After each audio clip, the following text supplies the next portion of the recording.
Sir మాది మైగూరు మండలం Kadapa district కొనిపేట village.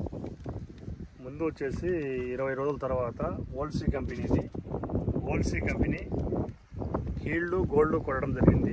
Yield gold కొట్టక ముందు ఒక వీక్గా ఉండేది మొక్క. ఈల్డ్ గోల్డ్ కొట్టిన తర్వాత మొక్క బాగా గ్రోత్ వచ్చి కాడ కూడా బాగా గ్రోత్ అయింది. ఇప్పుడు రెండో సొంత వచ్చి గ్రాన్యువల్స్ 10-20 సొంత వాడుతున్నాం. రిజల్ట్ బాగుంది. పక్క రైతులు కూడా 10 మంది చెప్పిన వాళ్ళు కూడా మా పొలం దగ్గర చూడడం జరిగింది. చూసిన తర్వాత మంచి రిజల్ట్